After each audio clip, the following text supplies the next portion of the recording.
To be completely honest with you, I wasn't listening to a thing you just said. Let's go. My leg looks like Picasso. see, God damn it. Have you? I think you know the answer. You. Oh my God. This man, he needs to be studied in a lab. I can explain everything. No, he can't. I can explain. There is no shot. The Lakers. I'm not going to let you choose the Lakers. Damn Pick it. something else. We made such a mess. I am a casual. We are mega casuals. Oh, what? You thought just because the Super Bowl happened, we're going to stop talking about the NFL? Dude, the NFL is like Christmas. It lasts year-long, year-round. Like, the NFL doesn't... Because right when the Super Bowl happens, all right, cool, you get 1 week after that where it's like, there's not that much. And then, like, the week after that, it's like, all right, let's talk about the draft. And then, like, the draft happens, like, all right, let's talk about off-season free agency. Like, it's... Which comes first? Pretty sure free agency comes first. What am I doing? Free agency comes first, but people, the draft is so much more interesting and more entertaining than free agency is, because free agency, like, players don't really get to choose where they go. Oh wait, no, the players do get to choose where they go, unlike the draft where you don't get to choose. It just kind of happens. And we'll talk about the draft the closer we get to it. We might do like some early mock drafts, but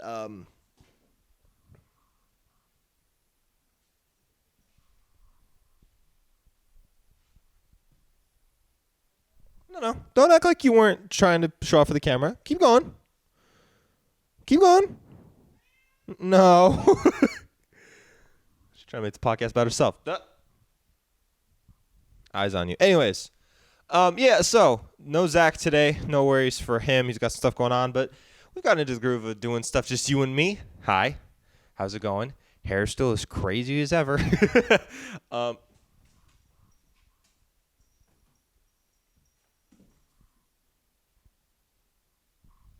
Hey, get a room. Anyways, we're going to be talking about the AFC primarily today. We're going to be grading all of the AFC teams' seasons. And looking at, like, my grades, I don't think... What's the lowest grade that I gave? Lowest so far is a D-. D-. I didn't give one F. Really? I didn't give one F? Are you serious? Because I'm old enough to remember last year when me and Zach did our grades, and we'll get Zach's AFC grades next week, so we can kind of compare and contrast the two. But I remember last year I gave a Z- to the Broncos, which I still stand by that. Broncos probably had the worst year ever last year. So we're gonna do it. We're gonna break down each by division, and that'll probably be most of the podcast, especially since it's just me. I'll be able to dive a little bit deeper and a little more in depth on certain things. But yeah, we'll break down by divisions, and then next week we'll talk Zach's grades to the AFC, and maybe we'll do the NFC as well. Also, if you guys are on socials, sorry for the break. I needed a couple days. We've been uploading daily for I think like 4 weeks now. So with a 3-day weekend, I wanted to just enjoy that 3-day weekend. And also, it's been raining. And as someone who grew up in two separate deserts in New Mexico and in Utah, it's really, really nice to be in a humid area now where it's been raining like a lot more than normal, apparently. Apparently, it doesn't rain like this all the time in California, which is really funny because no one here knows how to drive. And it's like, I'm saying with rain. I mean, they don't really know how to drive before that. But like with rain, you'd think that it's never rained here before. The ocean's right there. You mean to tell me it doesn't rain this often? It's insane how bad people get. It's insane how bad at driving people become once it starts to rain. It's actually nuts. So yeah, if you guys see something going on in the background, she has a new toy with catnip in it. So she's going to be trying to get into that all day. Anyways, so for the AFC season grades, let's start with the AFC North, shall we?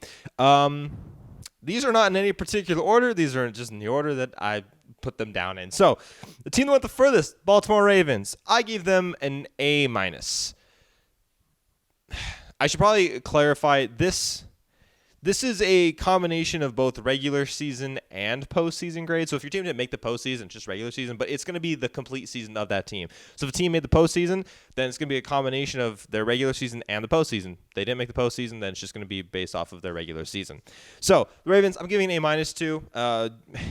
Winning a playoff game definitely boosted this from like a B+. I think a B+ was probably like the most fair grade you could have given them, but they did actually win a playoff game, which a lot of people didn't think was going to happen, even though they were playing a much worse team in the Texans. Not much worse, but a worse team in the Texans. But a lot of people just thought that, Lamar didn't have it. He didn't have the playoff winning gene, which we'll talk about a little bit later. But they did win a playoff game, but, what a lot of people could assume was going to be an A or an A+, I don't think they earned an A or an A+ because they were the favorite to get to the Super Bowl, and they kind of let down those expectations. So if they had made the Super Bowl, I'd give it an A. No, they get an A+. A+, you officially make the Super Bowl. But I think an A- is still very fair. They had the MVP this year, an MVP who did not really have any offensive weapons besides Zay Flowers, because Mark Andrews was hurt for most of the year. And yeah, Isaiah Likely was a good fill-in, but like they didn't have a consistent running back because after 3 games, J.K. Dobbins went out, and then it was just a rotating wheel. They had what was the rookie's name? That was so good. I'm actually doing this team this player a disservice by not saying his name. He just froze. Hold on, give me 1 second. We're gonna break this down, because I genuinely want to remember what his name is, because for fantasy next year, he is going to be very interesting to keep in mind. Keaton Mitchell. They had Keaton Mitchell for a little bit, who was starting to look really, really promising, and he also gets hurt. So it was just a constant revolving door at the running back position. Zay Flowers was their only consistent wide receiver they could rely on. I mean, honestly, you could say their only consistent receiving option to rely on after Mark Andrews went out with an injury, even though, like I said, Isaiah Likely he is a very good player, but there just wasn't that consistency there. And so I think an A- like I said, this team was heavily, I'm not going to say they were carried by their defense, but like the star power was more on the defensive end. And again, they still had injuries on the defense. So with the combination of injury and lack of like star power, especially on the offensive side besides Lamar, I think that an A- is very good for this team. This team is not one that like superseded expectations. They met the expectations. If you would have told me before the season started that the Ravens are going to make the championship game, I'd be like, okay, do they win? And you say no. I'd be like, you know what? It's pretty good expectations for them, honestly. Especially if you told me that they lost to the Chiefs. Like, you'd be like, okay, yeah, that's fair. So I think A- is fair. Next, we'll go to the Baltimore Bengals. The Cincinnati Bengals. I gave them a B-. Again, this is a season that a lot of Bengals fans or just NFL fans can consider a lost season after they lost Joe Burrow for a lot of it. But once Joe Burrow went down, they were keeping up in playoff contention. There was an actual conversation of like, can the Bengals win a playoff game with Jake Browning in at quarterback? They kept it together and were able to finish above 500. Like, that's, I think, enough. If you'd have told a Bengals fan the second Joe Burrow went down, like, hey, you guys are actually going to finish above 500 and be in the playoff race, they probably would be like, huh? There's no way. But it was the reality of that situation. They were a competitive team. I'm very interested now what's going to be their future now. They lost their offensive coordinator. And I saw something really interesting. I saw someone say, when are we going to – oh, Bengals fans are not going to like this. I'm going to ask Parker about this, actually. But I saw someone tweet out something that's like, Joe Burrow is one more injury away from just being a more handsome Sam Bradford. And I was like, oh. Now, granted, Sam Bradford didn't ever make it to a Super Bowl, but like highly touted because of a great collegiate season, injury prone. I don't hate it. I don't hate it, but that's a conversation for another time. Bengals B-. Steelers, you also get a B-. You motherfuckers deserve a C, maybe a C+, but the fact that you made the playoffs, you get a B-. Because that's the most credit I can give you. That's the most credit. There was a time in this season where you guys could have only had 4 losses, and it looked realistic. And then there was also a time this season where it looked like you would have 12 losses, and that was pretty realistic. There was no consistency. You guys have regressed what was supposed to be your franchise quarterback. You're wasting years of your young players, and the Pittsburgh Steelers are a lot like what the Washington Wizards used to be a couple seasons ago in the NBA, which is like, we won't commit to rebuilding, but we also won't commit to contending. We're not going to trade everything to try and like go all in, but we're not going to sell everything because we think we can do both at the same time. And the reality is, you can't have your cake and eat it too, unless you're the fucking Chiefs somehow. Jesus. Anyways, Steelers, you get a B- by the skin of your teeth. And the Browns actually get the second highest grade in this division. They get a B+ from me.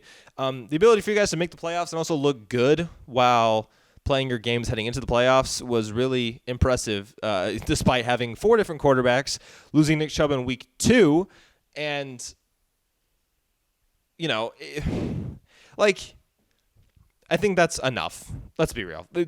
Having 4 quarterbacks and losing arguably the best most talented running back in the NFL is something that you should not even be sniffing a playoffs for, and yet they did, and I think that is deservingly so. That is why Kevin Stefanski won Coach of the Year, and deservingly so, because he was able to put this mesh of players together. This was a team, by the end of the season, Joe Flacco was leading, and a lot of people were like, Joe Flacco could get MVP votes, and a lot of other people were like, Joe Flacco could actually lead this team against, like, Baltimore in the playoffs and get revenge against his own team. Like, there was a real conversation that the Browns could make a run in the playoffs. And so, again, it's just like, if you say it out loud, how do you feel about it? And if I told you at the beginning of the season, oh yeah, these Browns are going to have 4 different quarterbacks and they're actually going to bring in Joe Flacco, you'd be like, ooh, 4-win team? I'd say, no, they're going to make the playoffs and look really dangerous heading into the playoffs. You'd be like, that's a win of a season right there. And it was. The only thing that sucks is the Browns are so lucky that the Broncos made that Russell Wilson trade, because that is drawing so much attention away from the Deshaun Watson trade. Because, you could argue that the Deshaun Watson trade is still worse than the Russell Wilson trade, but like, at least the Browns still have that player on their team. Meanwhile, the Broncos are most likely going to release Russell Wilson. And there's even a real situation where Russell could go back to Seattle, so Seattle wouldn't even lose the player that they traded away 2 years later. The Browns are very lucky. But for this season, they get a B+. Moving on to the AFC East, the team went the furthest. We'll go with the Buffalo Bills. B+. I'm going to be real quick. Are the Bills ever going to get over the hump? Because it sure as hell doesn't feel like it. But let's just talk about the grade. You guys bounced back from a rough start. This is a team that, like, midway through the season, a lot of people were like, are they going to make the playoffs? And if they do, are they going to actually be able to win a game? And then heading into the playoffs, everybody was like, I want to play that team. Yeah, and anyone else can play that team. Anyone. And then they got essentially like a bye week by having to play Pittsburgh. I know it got somewhat. Somewhat is like 2%. It's still better than 0%. Somewhat competitive towards the end of that game.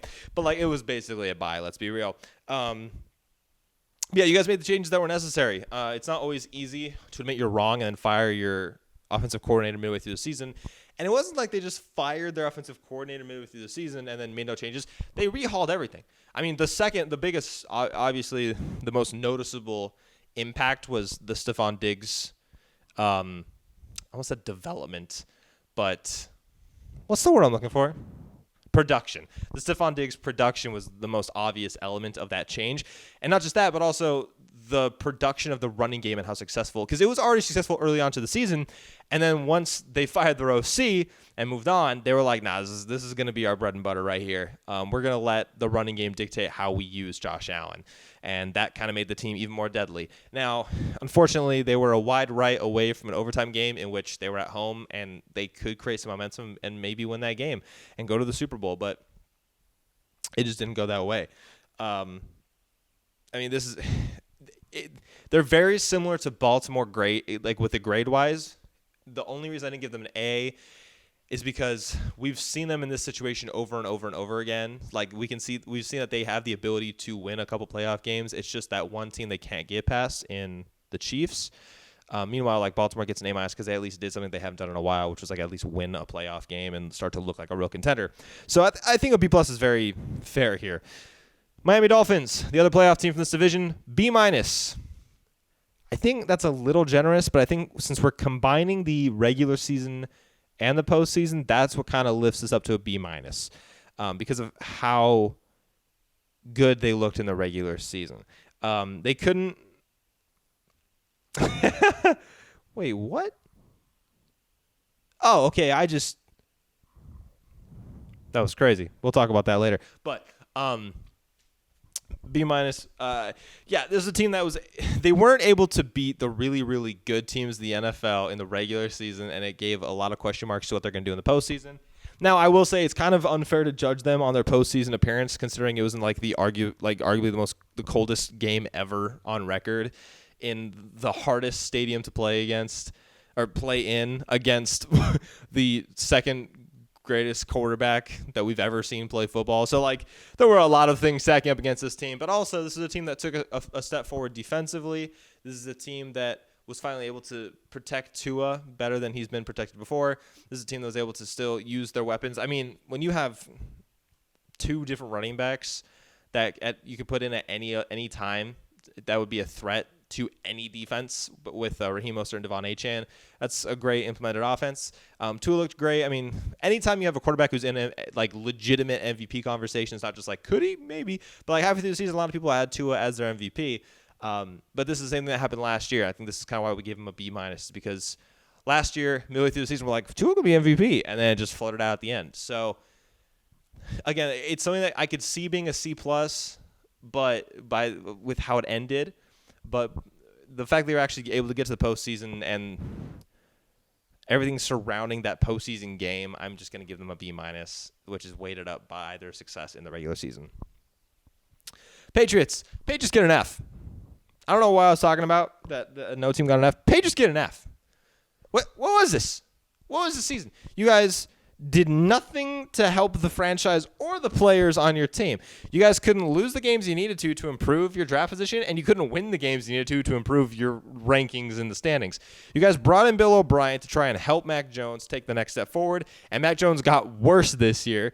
You just lost Bill Belichick. Like, this was just an absolute train wreck of a season. Now, granted, you guys have the 3rd overall pick, but that means you're going to get your choice between Michael Penix, Jaden Daniels, or Bo Nix, or for some reason J.J. McCarthy. Like, you're not going to get Drake May, you're not going to get Caleb Williams unless you trade up for them. And this is an organization that we see won't be that aggressive. I mean, now that they have new coaching staff, maybe they will be, but I really doubt it. So yeah, you didn't do enough to help your team. Now, if they had gotten the 1st overall pick, I'd probably give them a B, because that's exactly what you needed to be. You needed to be a team that's going to lose enough games to get the franchise guy for the next foreseeable future. But you couldn't do that. You had the opportunity to continue your losing streak against a team like Pittsburgh. You decided to win that game. It was just, I know that you don't ever want to tank, and players, especially on teams, don't tank. It's an organizational thing. But you also can, sometimes it's not tanking when you're putting the development of your young players as the main thing you want to highlight. And yeah, most of the time when you want to put in most of your young players to develop them or see at least how they're going to play and perform on the field, that will usually lead to losses just because they aren't as experienced. But the Patriots' whole season was just a complete loss. And we'll see who they take with the 3rd overall pick. And then lastly, the Jets, D-. So lucky. It's not an F. But that would be me saying that their season was as bad as the Patriots. And let's be real, it wasn't as bad as the Patriots. Now, what saved their record, or what saved their grade, is the fact that they finished the season 7-10. No one feels like they finished the season 7-10. If you ask anybody, just had them guess, they'd probably think 5 wins, maybe 6. 7 wins. 7 wins. With the garbage that we saw all season. I mean, the season ended 4 seconds into the first game that they played in the regular season. But that's also not a fair argument to say, because there was that wasn't the week of the trade deadline. That was week 1. There were another 7 weeks you could have gone out to acquire any number of quarterbacks, whether it was through free agency. We saw Joe Flacco come off. Now, I think that's just because how good coaching is in Cleveland. But we saw Joe Flacco come off of the couch and win comeback player of the year. Joe Flacco's a guy who's been in the Jets system. So, like, there were players you could have traded for or signed in free agency that could have helped this team, but you decided not to because you wanted to try and prove people wrong that Zach Wilson was the guy, and now he's probably not going to be your team next year. So, I mean, the reason, again, you could say, oh, well, they went 7-10, that they should get a C+ or like a C-. They get a D- because, yeah, it fell apart instantly, but also the team lost the locker room, and there's a lot of doubt now surrounding the head coach. And I think if Robert Saleh doesn't do well this season, he's going to get canned, which isn't really fair to him because I think he's a really good head coach. I just think he is very similar to Mike Tomlin in that they are both loyal to a fault and in the most stubborn way. And I think I'll just leave it there. Also, I am parched as hell. Hold on, I gotta grab a Coke. There are like 3 of you maybe watching. Don't act like this is unprofessional. There's maybe 3 people here, if that. If you're here, let me know that you saw me just put the mic down to grab a Coke Zero. Okay, AFC South. Houston Texans, A+. A+. Who cares? Yeah, they didn't get far in the playoffs. No one expected them to be in the playoffs in the first place. They hit a home run with both of their draft picks. You got the defensive and the offensive rookie of the years. Who cares if you don't? And you'd be like, oh, well, they don't have a pick next year. Yes, they do. Cleveland. They traded a pick. Yeah, doesn't matter. They still have a draft pick. Isn't that insane? Everyone thinks, oh, they traded their draft pick this season after that. No, they didn't, because they had 2. So they still have a draft pick. It's such an amazing job by the front office. D'Amico Ryans was in head coach of the year conversations for a reason. I mean, they won the division. If you would have told me at the beginning of the season that the Texans are going to win the division, I would have been like, oh, okay, so Trevor Lawrence's leg fell off. Anthony Richardson was decapitated on the field, and Derrick Henry doesn't exist anymore, or Mike Vrabel left the team in week 2. The Texans were far and away the most fun team to watch in the NFL. I'm a guy who I don't own a single NFL jersey that isn't a Steelers jersey, but there are 2 that I want. One of them, Justin Herbert. I'm a huge Justin Herbert fan. I love Justin Herbert to death. He's one. But the other one, CJ Stroud, because he's so much fun to watch. Yeah, I mean, this is supposed to be a rebuild. And in a season that they were supposed to rebuild and just start, like, slowly progressing their young players, they now have the best quarterback in their division. Yes, they do. Yes, they do. Yes, they do. Yes, they do. I love Trevor. They have the best quarterback in the division. But, yeah. What'd you do this season? We won the division, got the best quarterback in the division, and we won a playoff game. Did anyone expect any of those 3 things to happen? If you did, you're lying. Moving on. Colts, B. You guys lost your franchise quarterback in Anthony Richardson in, week 2 or early week 3? And I know it's way too early to be calling him that, but from the small sample size we had of Anthony Richardson, he does look like he's going to be the future of the Colts. And so, yeah, that's a situation where it's like, oh, well, I guess we might as well phone it in. But very similar to the Bengals, they didn't. They were in the playoff hunt up until the final bell, essentially. Jesus, I took one sip of a Coke and now I can't breathe. But yeah, it didn't slow the season down. Team was always fighting for a playoff spot, and there's another team that had a coach in the Coach of the Year argument, and they have a really, really bright future. Also, this is a team that didn't have Jonathan Taylor for the entirety of the year. Between Michael Pittman and Josh Downs, who, even though his season was up and down, no pun intended, but they have 2 really good receivers, especially a number 1 in Michael Pittman. I'm really excited to see what they do with the draft. I'm really excited to see what this team does whenever Anthony Richardson comes back healthy. So, yeah, you guys get a B. I'll take that. Jaguars, you guys get a D. Because what the hell was that? Okay, I wrote it down. Hold on. You guys had a 99% chance to make the playoffs in week 13. Week 13. There were 5 weeks left. 5. 99%? That's insane. Not only just make the you guys didn't even, it's not like, oh, they didn't win the division. They didn't make the playoffs. You guys, the Steelers made the play. I'm a Steelers fan. I'm a till I die Steelers fan. Jaguars, how did we get that spot over you guys? Don't know. I generally don't know what to think about the Jaguars team because after last year, I was like, yeah, this team's on the up. Trevor's starting to look like more of an NFL caliber quarterback now that he's out of the Urban Meyer system. And they're about to add in Calvin Ridley, and Evan Ingram looks like a great wide receiver, and they gave all this money to Christian Kirk, and it doesn't look like they wasted it. It looks like their team is on the up. And then the first half of the season, you're like, yep, this is exactly what we expected. Calvin Ridley's a little wishy-washy, but for the most part, he's helping this team out. And then the second half of this year happened, and they just fell off a cliff. Trevor was constantly getting hurt, and you know what? I'm going to defend Trevor a little bit. Everyone has seen that highlight reel of times that Trevor actually made the throw or made a play and the receivers just let him down. So I think he's getting a little too much hate right now. I'm not saying he should be getting credit, but he shouldn't be getting as much hate. And I think one thing that really deterred this season that not a lot of people are talking about is the fact it's when Christian Kirk went down. I don't think people realize how important Christian Kirk was to this team, because when you look at when Christian Kirk went down and when the team started to really downward spiral, they were already losing games or performing badly. But once Christian Kirk got hurt, it really got out of hand. Especially since they weren't getting the consistency that they needed from Calvin Ridley all season. So yeah, D. And then Titans. Well, you didn't get the worst grade. You got D+. Congrats. All the Titans fans that hated me in the offseason because I knew they were going to be bad this year. You guys seem to have your quarterback. I don't know if it's too early to say that, but I think a guy who throws 4 touchdowns in his first NFL game, I think it was his first NFL game, that seems like a guy who can at least be your quarterback for the next 4 or 5 years. He's better than Ryan Tannehill, who was able to lead this team for the last 3 or 4 years. So you guys have a future at quarterback. I think we can put it that way. But you guys were unable to progress any of your offensive weapons. Treylon Burks didn't take a step forward. You signed an aging D-Hop instead. Don't know why. You're about to lose Derrick Henry.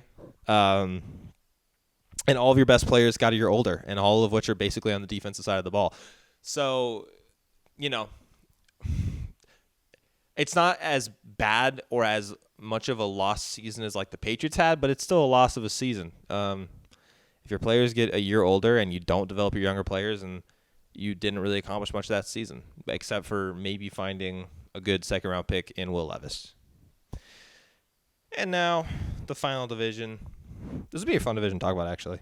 Really? These are the grades? That's crazy. Anyways, the Chiefs, they get an A+. If you make it to the Super Bowl, you automatically get an A+. It was a rough regular season, but we're not going to talk about it because they didn't just make it to the Super Bowl. They won the Super Bowl. You get an A+. They could have been the 7 seed, but they won the Super Bowl. It's an A+. That's how that goes. Broncos, you guys get D+. Started so bad, and then we were like, wait, they actually got something going. And then it just got worse, especially with all the allegations, or not allegations, but the dirt that came out about how the organization was handling the Russell Wilson stuff. And I'm not even a big fan of Russell Wilson. As someone who's a Steelers fan, I do not want him on the team.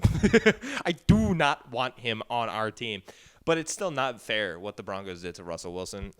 You could hate him, you could love him, doesn't matter. You can still admit that what the Broncos did to him is not fair. And they've just now ruined their own perception to players. And they're going to have to overpay for players now, because players are going to see what they did to Russell and be like, well, why should I trust you guys? It's not like it's a brand new front office coming in. It's the same front office, and that treated Russell Wilson how they did. And so it's going to be really hard to now land free agent players, and it's going to be really hard to get the trust of any players. Whether it's players currently on your roster who all seem frustrated with the situation, whether it's rookies, or if it's trying to sign free agents. So yeah, D+. I think the plus is because you guys were able to get something going in the middle of the season, and then it just all fell off again. The Chargers, D-. Y'all are so lucky this is not an F. Do you guys want to know why the Chargers don't get an F? The Chargers don't get an F because they actually had the balls to fire Staley in the middle of the season. If Staley had made it to the end of the season, this would have been like a Z-, like what the Broncos got last season. This going into the rewind with me to April of 2023. I'm at work with my friend Preston. Shout out Presto. And he goes, what's your bold prediction for the Super Bowl? And I was like, my what? So what's your bold prediction? I'm actually going to find when this happened. Hold on. Give me 1 second. We're going to find out when this. Okay. Come on. I need the date. It just says 2023. It won't tell me when. Okay. So it was early 2023 though, and this is what this says. Will it focus? Do I have to duck? There you go. I don't know if you guys got time to read that. It says Condog says Lions v Chargers for the Super Bowl. And the fact that I almost got that right because of the Lions, but going into the season, you look at this, you're like, oh, they just got Killamore as the offensive coordinator. Brand Staley is a defensive-minded coach, so maybe they'll get the defense going. Maybe Khalil Mack with another year in the system will be better. J.C. Jackson might be able to mesh better. Herbo might get healthier. Eckler is going to come back from an injury, so he'll be more healthy. They just drafted Quentin Johnson. Like, this is a great opportunity for this team. And then you do that in the regular season? No. Should be an F, but you guys fired Staley, so I give you a D-. I want to make it an F+ so bad, but I'm not going to. Raiders, you guys get B-. Now, what seemed like it was destined for an F, but then you guys fired Josh McDaniels when the season was looking like an F-, and then things started to turn around. Now, obviously not like around enough to be of any significance for like a playoff run, but you guys did what I was kind of arguing the Titans and the Patriots didn't do, which is you're able to develop your younger players while also not essentially wasting the later years of your older players. Devontae Adams was able to somewhat get his, but having Devontae Adams there helps because it helps develop players around him. They're probably going to re-sign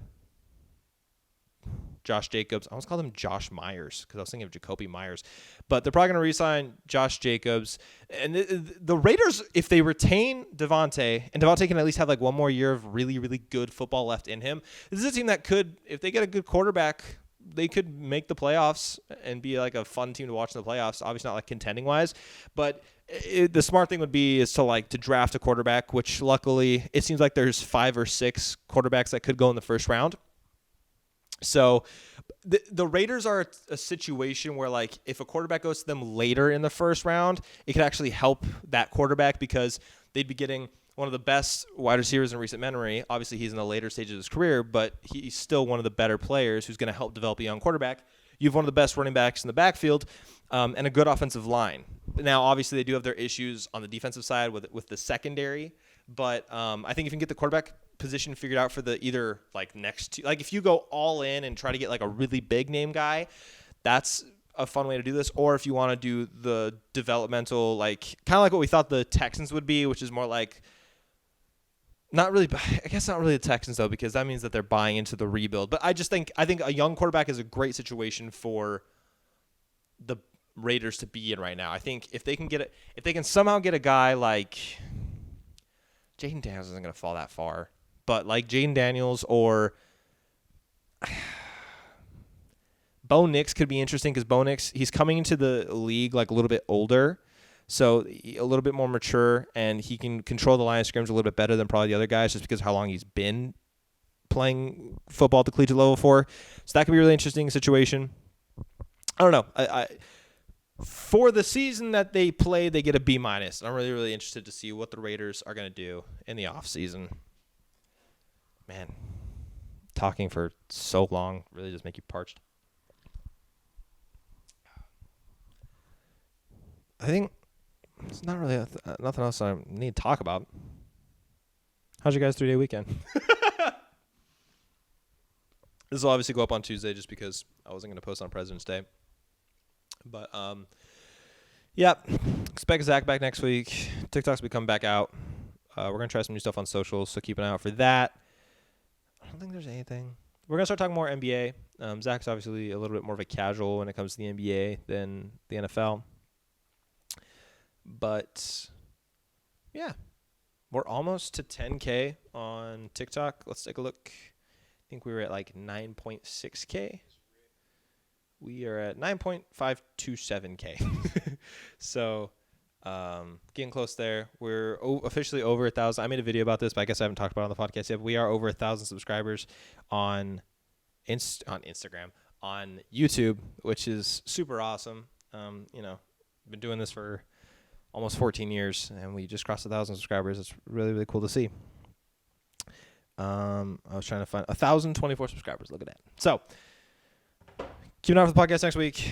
I'm gonna go upload this or edit some TikToks, and then I'm gonna go to bed.